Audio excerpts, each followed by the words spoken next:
So I'm here at Underground Kings with the Underground King himself, Eddie Alvarez. I'm Robert Cardillo.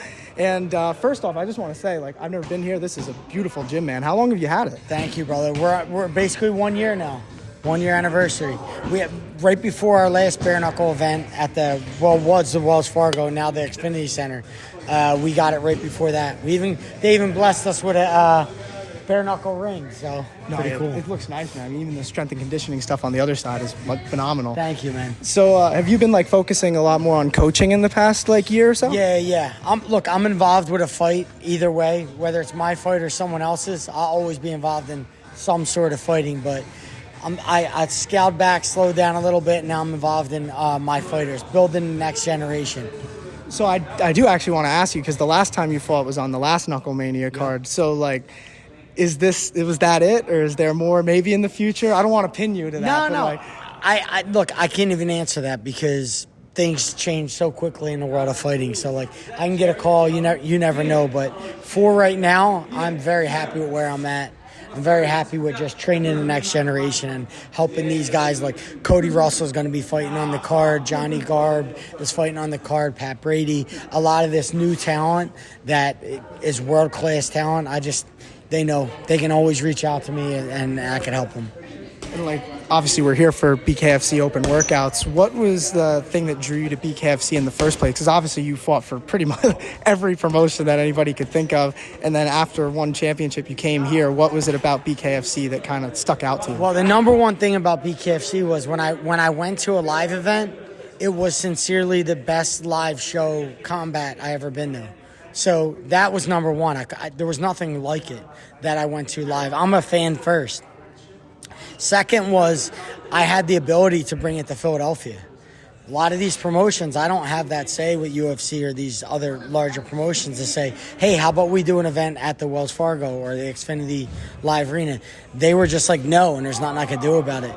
BKFC was receptive to that, and they were willing to take the risk of coming to Philadelphia. That was another huge draw for me. And the last draw was I started fist fighting in the streets of Philadelphia. What better way to kind of have a couple fights, to finish this thing out than to do some bare knuckle fights. No, I hear you there. I actually kind of wanted to ask you just about the evolution of the sport in general, just combat sports as a whole, not even just straight MMA. But when you first started, there were a lot of promotions out there, even in Japan, they were competing with the UFC. And then now in the MMA space, at least, it seems like the UFC pretty much has a monopoly on it. But now you're starting to see promotions like BKFC and other alternate rule sets starting to rise up past those other MMA promotions.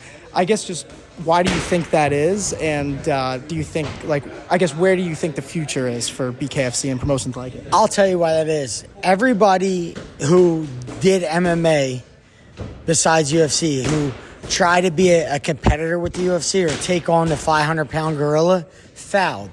And I think enough investors seen that happen where they went, look, why are you going to go head on with arguably is the greatest MMA, the greatest MMA promotion in the world? Why are you going head on with the exact same everything as they are? You have to be different. You gotta separate yourself from the pack, and the way to do that is to be different. You got to do something different, and I think that's what Dave Feldman did with bare knuckle, and I think that's why fans love it. It's something different. It's not the same stuff all the time, and it's action-packed, short rounds. It's basically everything that people didn't like about MMA. They took it all out. They said, what do you fans want to see? We want to see people stand up. We want to see people swing as hard as they can, maybe lessen the rounds. Everything about MMA and combat sports that people love is inside of bare knuckle, and that's why I love it. Gotcha, man.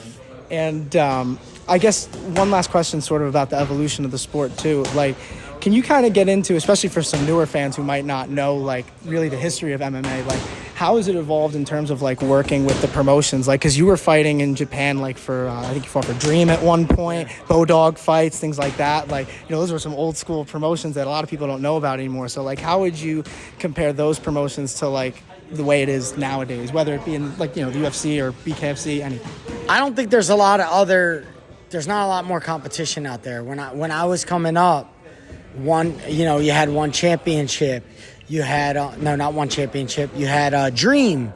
You had there was a couple promotions. You had Ryzen. You had Elite XC here in America. There was Bodog. There was Bellator. There was a lot more promotions and a lot more ability to leave the UFC and fight outside the UFC and still get a living wage and make money. Not so much today. There's not a lot of money out there when you're outside the UFC. So I would say the competition is lessened. You don't have that many more options as a fighter. So I think it makes bare knuckle more appealing to fighters outside the UFC, that it's kind of one of the only games in town. And definitely a lot of eyeballs on it nowadays too. I mean, the exposure, the money, the allure of fighting with your fist. I mean, there's a lot going on that makes fighters want to say, you know what, I'll take that leap.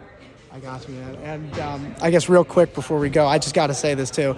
I mean, when I got into the sport, you were one of my favorite fighters, man. So this is like an honor and a privilege to talk to you, brother. Thank you. I appreciate that. Hell yeah.